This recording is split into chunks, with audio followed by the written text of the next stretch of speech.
Hi, I'm Dan Fitzpatrick at stockmarketmentor.com, and I want to look at Chipotle today. Now, here's why. The company reports earnings on the 22nd. That's Tuesday after the bell. So that's 2 more trading days for this stock to move.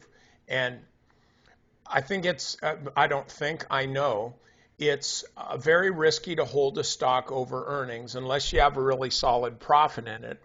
In which case now you're in kind of profit protection mode, and you can do various things by cutting down your position or using options against it or something to protect your profit. But if you don't have any profit, then you're really risking a lot by buying a stock prior to earnings because nobody really knows what earnings are going to be.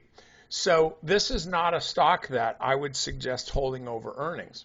However, if you're a swing trader, a quick trader, this is what I would suggest. I would say on Monday, if the stock runs up, I guess we'll say above 850.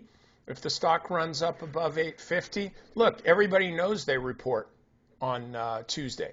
So the only reason this stock would run up above 850 is if buyers were taking the stock in anticipation of earnings.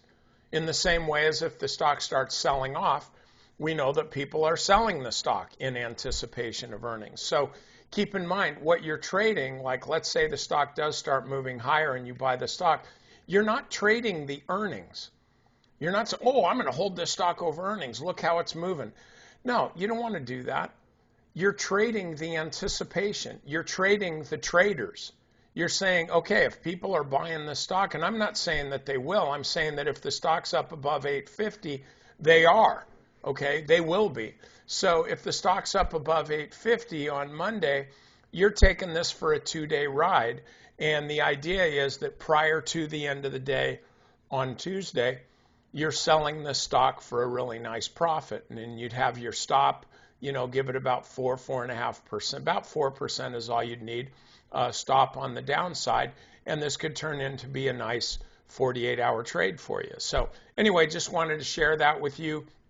Members, I'm covering our growth stock list. We have several of them are doing really well, and I've also got some that I'm putting on, what I would call a buy alert or a watch list to be looking for the right opportunities. So anyway, that's it. I'll see you next time.